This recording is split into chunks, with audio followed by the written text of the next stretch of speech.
65 navires.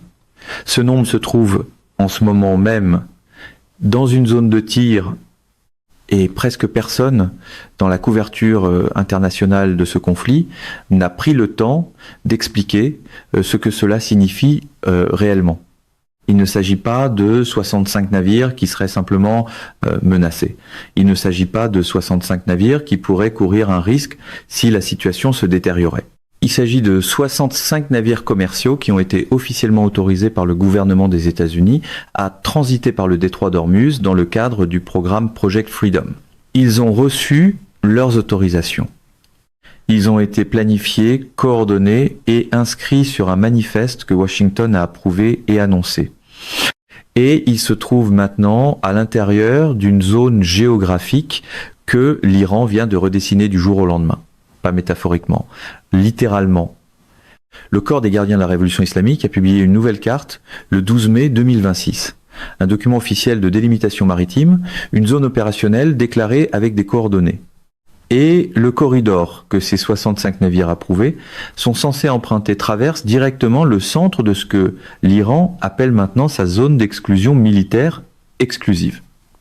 Lisez ce que cela signifie en termes opérationnels. Le gouvernement des États-Unis a donné à ces navires la permission de se déplacer. L'Iran a tracé une ligne autour de l'endroit où ils devaient se déplacer.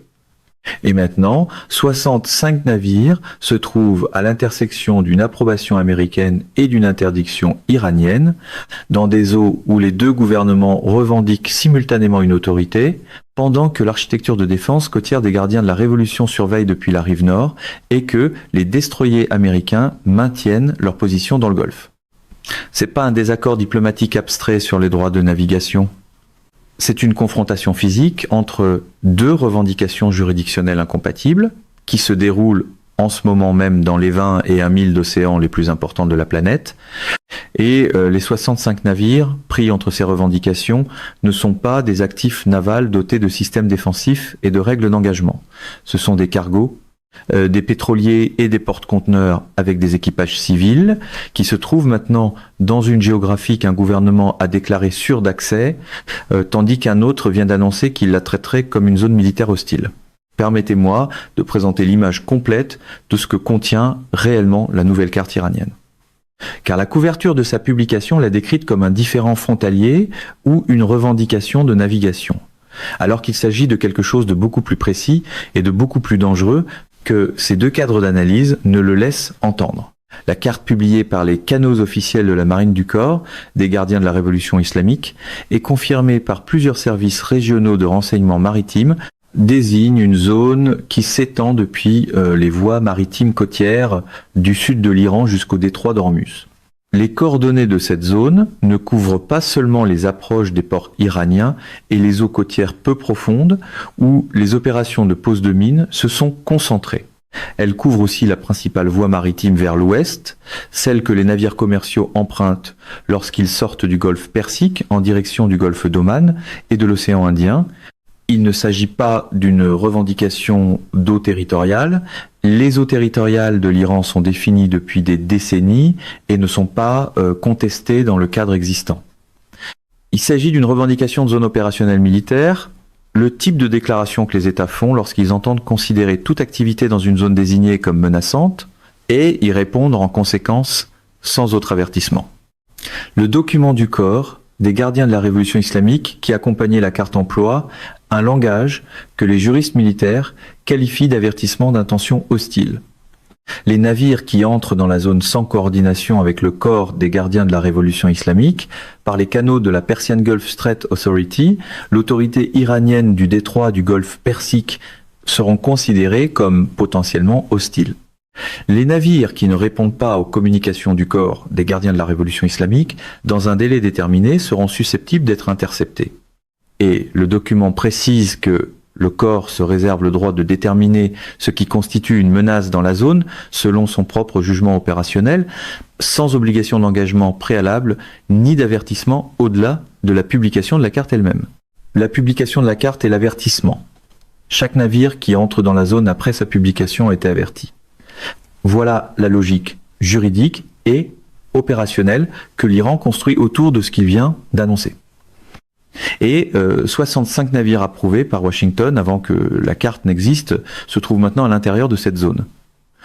Maintenant, laissez-moi expliquer pourquoi le moment choisi pour publier cette carte n'est pas accidentel.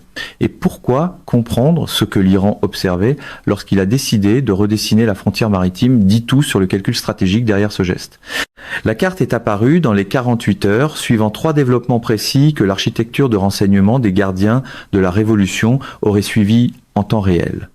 Le premier était le navire de guerre de la Royal Navy britannique, qui a terminé son transit vers la région, ajoutant ainsi à la posture des forces de coalition dans le théâtre. Le deuxième était l'annonce de Trump selon laquelle Project Freedom Plus commencerait si la voie diplomatique ne produisait pas de résultats, avec le cadrage explicite que le mot plus signifiait une intensité supérieure à tout ce que l'Iran avait connu depuis le début de l'opération Epic Fury. Le troisième était le renseignement, désormais confirmé par plusieurs flux, selon lequel le commandement central américain, CENTCOM, a achevé les coordonnées de ciblage d'un ensemble complet de frappes contre les infrastructures énergétiques iraniennes, un ensemble qui va bien au-delà du réseau de défense côtière et des installations navales visées par les contre-frappes du 7 mai, et qui pénètre profondément dans l'architecture de raffinage et d'exportation qui soutient les revenus du gouvernement iranien. Le corps des gardiens de la révolution islamique observait ces 3 développements simultanément. Et sa réponse a été la carte. Pas une frappe militaire, pas un barrage de missiles contre des infrastructures aux Émirats arabes unis, une carte. Parce que cette carte accomplit quelque chose qu'un barrage de missiles ne peut pas accomplir. Elle force les États-Unis à faire un choix que le gouvernement américain évite délibérément depuis le début du cessez-le-feu. L'autorisation Project Freedom accordée à 65 navires signifie-t-elle encore quelque chose lorsque l'Iran déclare que la route que ces navires ont été autorisés à emprunter est une zone d'exclusion militaire? Si Washington répond oui, ces navires avancent et le corps des gardiens de la révolution islamique doit décider s'il applique réellement la déclaration de zone ou s'il accepte que son bluff ait été exposé. Si Washington répond non, les navires restent en position et l'Iran vient de démontrer qu'il peut annuler unilatéralement les autorisations de navigation américaines par la simple publication d'une carte, sans tirer une seule arme. Les 2 résultats sont des victoires pour l'Iran, d'une manière que la logique institutionnelle du corps des gardiens de la révolution islamique peut présenter au public national comme significative. Et aucun des 2 résultats n'oblige l'Iran à dépenser des missiles qu'il ne peut pas facilement remplacer contre des cibles qui ont démontré qu'elles étaient extrêmement difficiles à atteindre. La Persian Gulf Strait Authority est l'infrastructure institutionnelle qui rend la carte stratégiquement cohérente plutôt que simplement agressive sur le plan rhétorique. Lorsque l'Iran a lancé le site web de la Persian Gulf Strait Authority pendant le cessez-le-feu, la première évaluation de la plupart des analystes était qu'il s'agissait d'une manœuvre de propagande, d'un geste d'autorité revendiqué sans conséquences opérationnelles. Parce qu'aucune compagnie maritime commerciale n'allait réellement utiliser un portail gouvernemental iranien pour demander le passage dans une voie d'eau sur laquelle des navires de guerre américains revendiquaient simultanément leur juridiction. Cette évaluation était incomplète. La Persian Gulf Strait Authority n'existe pas principalement pour obtenir la conformité des transporteurs maritimes qui la craignent. Elle existe pour créer une trace écrite de l'autorité gouvernementale iranienne sur le détroit. Une trace qui accumule un poids juridique et diplomatique chaque jour où elle fonctionne sans être formellement contestée par un organisme international. Chaque jour où le site web de la Persian Gulf Strait Authority reste en ligne, la revendication de l'Iran de réglementer le passage par Hormuz se déplace progressivement d'une affirmation contestée vers un fait bureaucratique dans le registre maritime international. La nouvelle carte prolonge cette logique du domaine administratif au domaine physique. Un site web est une revendication numérique, une carte publiée avec des coordonnées est une revendication géographique. Ensemble, ils construisent l'architecture de l'autorité juridictionnelle iranienne sur le détroit, sous une forme conçue pour survivre à toute confrontation individuelle et fournir la base juridique d'actions d'application que l'Iran pourra présenter comme des interceptions légitimes dans des zones déclarées, plutôt que comme de la piraterie contre la navigation commerciale.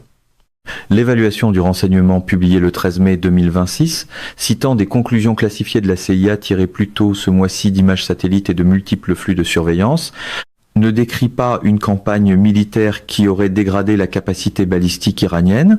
Elle décrit une campagne militaire qui a effondré des entrées de tunnels pendant que les missiles à l'intérieur demeuraient intacts. Les lanceurs ont survécu sans être touchés.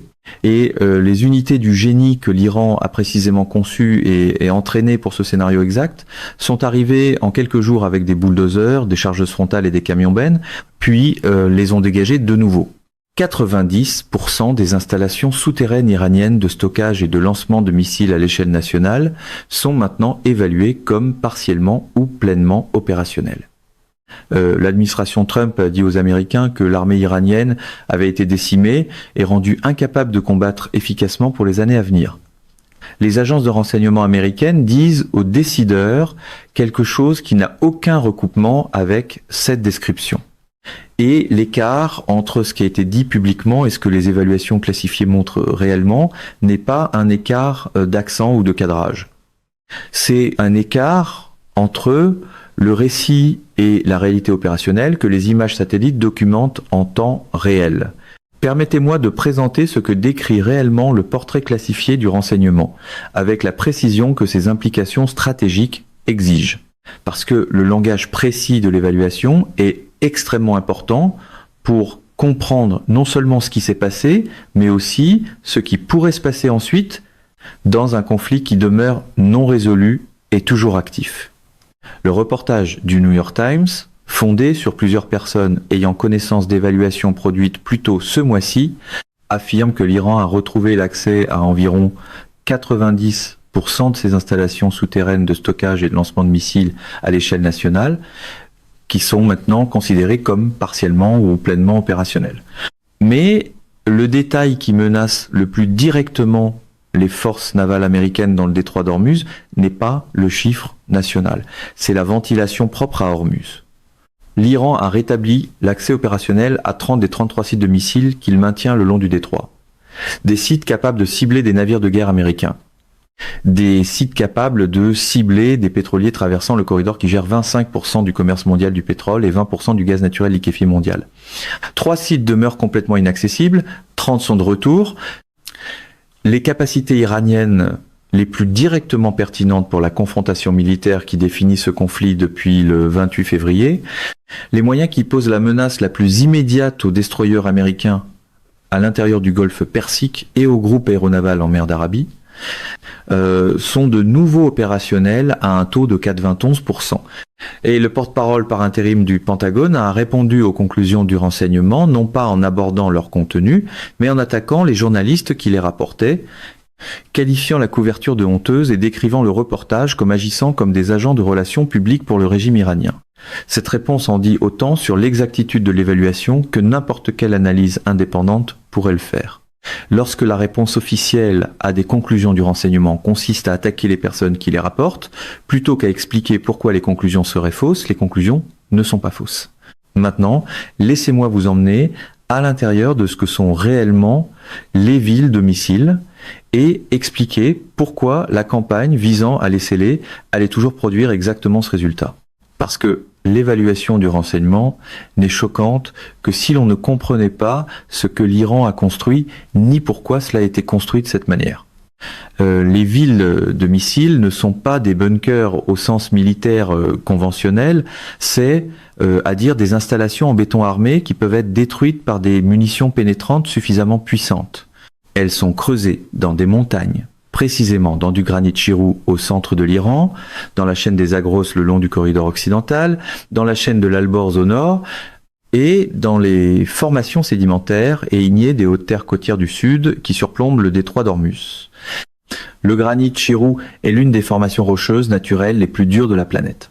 Il peut résister à des pressions mesurées en gigapascal, des pressions bien au-delà de ce que même la GBU 57, Massive Ordnance Penetrator, la plus grande bombe anti-bunker de l'inventaire américain, peut produire en profondeur. La GBU 57 est conçue pour pénétrer 60 pieds de béton armé ou 200 pieds de terre avant de détonner. Contre 600 pieds de granit chez Roux, elle est insuffisante. À elle seule, la base de missile de Yaz se trouve à 500 mètres de profondeur dans une montagne faite de ce matériau.